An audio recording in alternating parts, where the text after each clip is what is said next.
বন্ধুরা, তোমরা সবাই কেমন আছো? আজকে আমি Japanese BL drama the proper way to write love episode 2টিকে বাংলায় অনুবাদ করতে চলেছি। তোমাদের যদি ভালো লেগে থাকে তোমরা প্লিজ লাইক অ্যান্ড সাবস্ক্রাইব করে দিও। যারা আগের এপিসোডটি দেখোনি তো প্লিজ দেখে নিও। কাহিনী স্টার্ট করেছি, কাহিনী শুরু হয় আর আমাদের দেখানো হয় যে হিরো ছাদের মধ্যে থাকে আর সে দেখে যে ওখানে অনেক সুন্দর সুন্দর প্ল্যান্ট আছে, যেটা দেখে সে খুব খুশি হয় আর ভাবে যে এই প্ল্যান্টগুলো এখানে কে লাগিয়েছে। সে যেটা দেখে খুবই খুশি হয় আর সে ভাবতে থাকে যে নাতাশা কি এইসব লাগিয়েছে। আমি ওকে একবার বলেছিলাম যে আমি এগুলো পছন্দ করি, সত্যি কি ওই করেছে। তারপরে হিরোকে দেখানো হয় যে তার কাজে আসে আর সেখানে একটা মহিলা আসে যে প্রত্যেক সপ্তাহে সেখানে এসে তার কাছেই চুল কাটায়। আর হিরো বাইরে দিকে দেখতে থাকে, নাতাশা তাকে বাইরের কাঁচ দিয়ে দেখতে থাকে, যেটা দেখে হিরো একটু অকার্ড ফিল করে আর তারপরে সে তার কাজে ধ্যান দেয়। পিছন থেকে কিছু মেয়েরা বলতে থাকে অকাররা যে বাও, এই মেয়েটা প্রত্যেক সপ্তাহে আসে শুধুমাত্র হিরো পেশেন্টের কাছে নিজের হেয়ার কাট করানোর জন্য। আমার মনে হয় এই মেয়েটা একজন হাউস ওয়াইফ হয়, তারপরে উনি প্রত্যেক সপ্তাহে কেন আসে? উনি সত্যি খুবই ভালো আর ওনার মনে হয় হিরোকে প্রচুরই পছন্দ। তখনই সেখানে আরেকজন ছেলে আসে আর বলে যে এটা কি ঠিক হবে? উনি প্রত্যেক সপ্তাহে আসে, নিশ্চয়ই কিছু না কিছু তো একটা ব্যাপার হবে। আমার তো মনে হয় ওনার চুল তো এবার শেষই হয়ে যাবে প্রত্যেক সপ্তাহে সপ্তাহে কাটাতে এলে। তারা বলছে হ্যাঁ তুমি ঠিকই বলেছো। পিছন ধার থেকে নাতাশাও সেখানে দাঁড়িয়ে দাঁড়িয়ে শুনতে থাকে। তারপরে তারা বলতে থাকে 6 মাসের মধ্যেও কতবার চলে এসেছে তাই না? তো তারা বলেছে হ্যাঁ ছেলেদের চুলও এত লম্বা হবে না, যতটা মনে হয় ওনার সপ্তাহের মধ্যে চলে আসে। হিরো বাইরে আসে নাতাশাকে দেখে বলেছে তুমি এখানে কী করছো? নাতাশা বলেছে আমি কী করবো, তোমার কোনো কন্ট্যাক্ট ইনফরমেশানও আমার কাছে নেই আর আমি সেই জন্য এখানে এসেছি। আর রোজ রোজ তো তোমার শপে যে আমি চুল কাটাতে পারবো না, আমার কাছে পয়সাও নেই। তো হিরো কী করে তাকে কন্ট্যাক্ট ইনফরমেশান দিয়ে দেয়, যেটাতে নাতাশা খুশ হয়। আর তারপরে সে বলছে আচ্ছা ঠিক আছে, এবার আমি তোমাকে আর তোমার কাজে ডিস্টার্ব করবো না। আচ্ছা কালকে আমরা ডেটে গেলে কেমন হয়? এটা শুনে হিরো বলেছে আমি তোমার সঙ্গে ডেটে কেন যাব? আর তাছাড়া আজকেই তো দেখা করেছি, আবার কালকে কেন দেখা করতে হবে? এটা শুনে নাতাশা তাকে বলে যে কারণ আমি তোমার বয়ফ্রেন্ড হই, সেই জন্য আমরা ডেট করছি, তো আমাদের তো ডেটিংয়ে যাওয়া দরকার তাই না? তো এটা শুনে হিরো বলেছে ও আচ্ছা হ্যাঁ হ্যাঁ তুমি ঠিকই বলেছো। তারপরে এখানে দেখানো হয় যে হিরো ঘরে থাকে আর সে ঘরে এসে বসে আর ভাবতে থাকে যে আগে কী করতাম ডেটে, সে এগুলো ভাবে আর ঘরের মধ্যে একটা ক্যালেন্ডার মধ্যে লিখে দেয় যে 1 মাসের মধ্যে আমি ওর সঙ্গে ব্রেকআপ করে নেবো। তারপরে সে পাশের কথা ভাবে স্কুল লাইফে যখন নাতাশা বারবার হিরোকে ডিস্টার্ব করতো আর আর এই ডেট করতো, এই কথাগুলো তার মনে পড়ে যায়। তারপরে দেখানো হয় যে পরের দিন ডেটে চলে আসে আর যেখানে হিরো আসার পর বলে যে আমরা কোথায় যাব? নাতাশা বলে যে চলো দেখা যাক কোথায় যাওয়ার তোমার প্ল্যান করছো, কিছু ভেবেছো? হিরো বলে যে জানি না, চলো কোনো ক্যাফেটেরিয়ায় যাওয়া যাক। তো তারা বলে যে ঠিক আছে বলে তারপরে তারা যেখানেই যায় সেইখানে দেখানো হয় যে ক্যাফেটেরিয়া ফুল হয়ে যায় আর একটা জায়গায় থেকে তারা বিনা খেয়ে বাইরে চলে আসে। তারপরে তারা আরেক জায়গায় যায় আর সেই জায়গাটাও বন্ধ হয়, যেটা তারা ভাবে যে আজকে কি আমাদের ব্যাড লাক, সব জায়গায় তো বন্ধই কেন? তো তারা দুজন বলে যে চলো হিরো এক জায়গায় নতুন জায়গায় নিয়ে যাই নাতাশাকে। নাতাশা বলে যে আমরা যাচ্ছিটা কোথায়? হিরো বলে যে আর কিছুক্ষণের মধ্যেই চলে আসবো, চলো এখানে একটা পপুলার ক্যাফে এরিয়া আছে সেখানে যাচ্ছি। নাতাশা বলে যে তুমি সত্যি জানো হিরো, তুমি কখনো আগে ডেট করেছো? তুমি কি জানো কার সঙ্গে কীভাবে ডেট করতে হয়? হিরো বলেছে কেন, তুমি এটা কেন জিজ্ঞাসা করছো? নাতাশা বলেছে না আমি জিজ্ঞাসা করছি, তুমি এমনি তো প্রচুরই পপুলার, তো অফকোর্স তুমি হয়তো ডেট করেছো কাউকে না কাউকে, তো আমি সেই জন্য জানতে চেয়েছিলাম। হিরো বলে যে না ছাড়ো বাদ দাও, এইসব ব্যাপারে কথা বলে লাভ নেই, চলো যাওয়া যাক। নাতাশা বলে যে আচ্ছা আমরা অনেকক্ষণ ধরে হাঁটছি, আমরা এখনও পৌঁছাচ্ছি না কেন? কোথায় সেই জায়গাটা? তুমি কি আদৌ জানো নাকি আমাকে আবার নিচে নিয়ে যাবে এইভাবে যেভাবে তুমি এনেছো? হিরো বলে যে তুমি চলো তো, কমপ্লেন করা বন্ধ করো, এখানে যখন চলে এসেছো তো সেই জায়গাটাকে পৌঁছেও যাবো আমরা তাড়াতাড়ি। এবার নাতাশা বলে যে কোথায় সেই জায়গাটা? তারপরে সে একটা জায়গায় পৌঁছেছে আর যেই জায়গাটাকে দেখে তার খুবই ভালো লাগে। তখনই হিরো ভাবতে থাকে পাশের স্কুলের কথা, যেখানে সে যখন গাছপালা লাগাচ্ছিল নাতাশা বারবার তাকে ডিস্টার্ব করতো আর তার উপরে সে গাছের বীজকে ছড়াচ্ছিল আর তাকে বলতেছিল যে হেই এই গাছের বীজের নেমটা কি তুমি জানো? এই সানফ্লাওয়ার বীজগুলো তোমার উপরে ছড়াচ্ছে, দেখবে সানফ্লাওয়ার আমব্রেলার মধ্যে দিয়ে ফুটে উঠবে। সে তাকে মানা করে। তারপরে তারা ক্যাফেটেরিয়া পৌঁছে যায়, যেই জায়গাটাকে দেখে তার খুবই ভালো লাগে।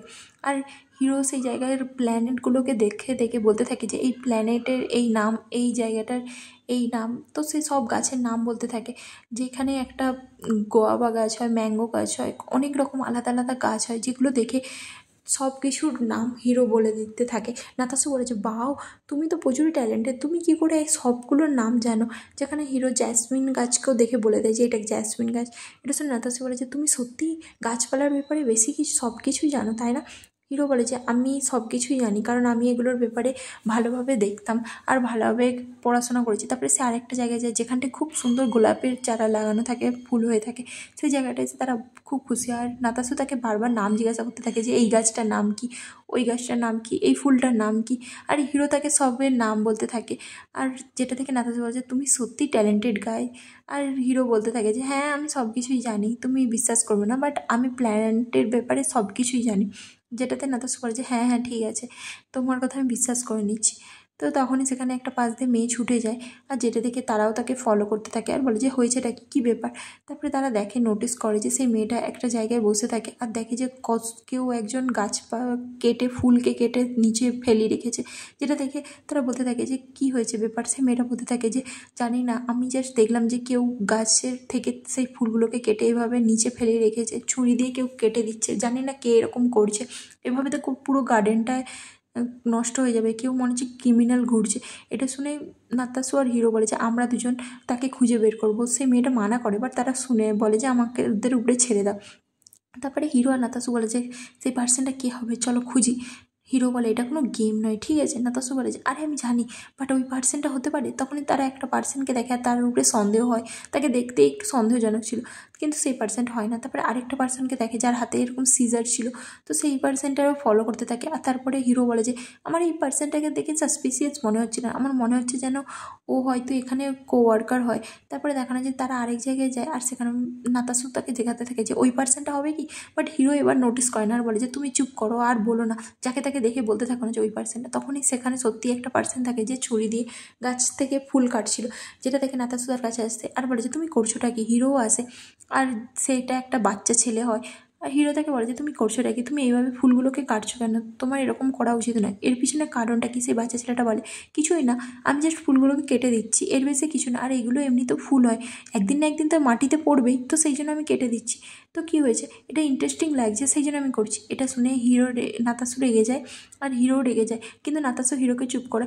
হিরো তাকে ভালোভাবে বুঝায় তুমি জানো এই ফুল গাছটা জাস্ট একটা ফুল গাছ নয়, এই ফুল হতে 60 থেকে 90 দিন সময় লাগে।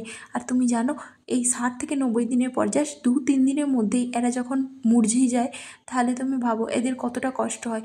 সেই জন্য তুমি জানো আবার এর দিকে বড় হতে কত সময় লাগবে। তো এদের কতটা সাপোর্ট নিয়ে, কতটা ভালোবাসা নিয়ে তারপরে এরা বড় হচ্ছে। আর এটা কতটা গ্রেট হবে না এদের কেয়ার করা। তুমি যদি এইভাবে এদেরকে কেটে দাও 2-3 দিনের মধ্যে, তাহলে এদের কতটা কষ্ট হবে, এদের 60-90 দিনের সেই কষ্টগুলো এভাবে নষ্ট হয়ে যাবে। তো তুমি এইভাবে করো না। আর এটা জাস্ট ফুল হয় না, এদেরও জীবন আছে। এটা শুনে সেই বাচ্চা ছেলেটা তাদেরকে সরি বলে। তারপরে সেই কোওয়ার্কার মেয়েটা তাকে বুঝাতে থাকে দেখো এই ফুলটাকে এইভাবে সাজালে খুব সুন্দর লাগবে। সেই বাচ্চা ছেলেটাকে সেটা ট্রাই করতে দেয় আর সেও এটা করতে থাকে আর সে খুব খুশি হয় আর এই ফুলগুলোকে ভালোভাবে সামলাতে থাকে।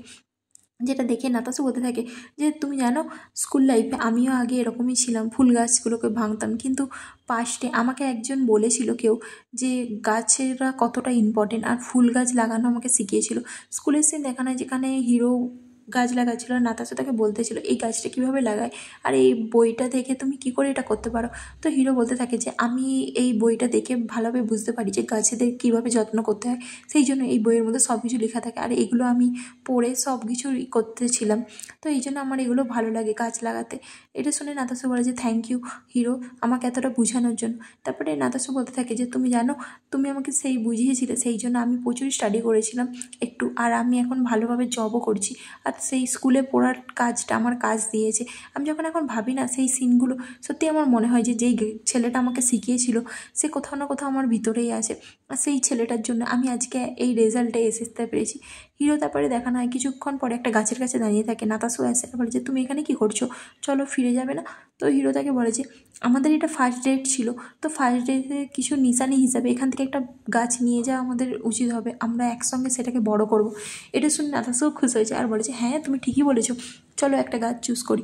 হিরো একটা চুজ করে নেয়, বাট নাতাশু তাকে মানা করে আর বলে যে দুজনে একসঙ্গে চুজ করি তাই না, একা চুজ করে কী হবে। তো তারা বলে যে ঠিক আছে। তারপরে নাতাশু একটা গাছ চুজ করে আর বলে যে আমার মনে হয় এটা ঠিক আছে, এটা নিয়ে চলো। তো হিরো বলে যে তুমি এটা চাও, তো নাতাশু বলে যে হ্যাঁ এইটাই চাই।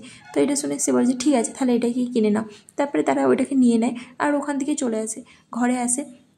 হিরো আর নাতাশু প্রচুর টায়ার্ড হয়ে যায়, বাট নাতাশু চেল্লাতে থাকে যে ও আমি ঘর চলে এসেছি। হিরো বলে যে চেল্লানো বন্ধ করো, তুমি এত জোর চেল্লাচ্ছ পাশের লোকেরা উঠে পড়বে। তো নাতাশু বলে যে অফকোর্স আমরা লাভার হয়ে তো আমাদের দুজনের তো একটু কথা বাইরে যাবেই, কোনো ব্যাপার না। তুমি জানো আমাদের লাঞ্চ করার পরে ট্রিট দেওয়ার পরেও কতটা টায়ার্ড লাগছে, আমার আর ভালো লাগছে না, আমি প্রচুর টায়ার্ড হয়ে গেছি, তো আমি এখানেই রেস্ট নেবো। হিরো বলে গাছটাকে নেয় আর সেখানে লাগাতে চায়। নাতাশু বলে যে তুমি বলো এইটা লাগানোর পর যেন সিনারিটা চেঞ্জ লাগছে না? সে বলে যে হ্যাঁ এটা সত্যি অ্যামেজিং লাগছে এখানটায় রাখার পর গাছটাকে। তুমি জানো এর নাম হচ্ছে ডলফিনিয়াম। এটা শুনে নাতাশু বলে যে বাও, এটা তো খুবই সুন্দর নাম। আচ্ছা তুমি আমাকে বলো এটা একটা ফুল গাছ তাই তো, এটার ফুল হবে? তো এটা শুনে হিরো বলে যে হ্যাঁ হবে। নাতাশু বলে যে কীরকম ফুল হবে? তো হিরো বলে যে চলো ওয়েট করি কী ফুল হয়। তারপরে তারা সেখানে বিয়ার খেতে থাকে আর এখানে এই ড্রামাটা শেষ হয়ে যায়।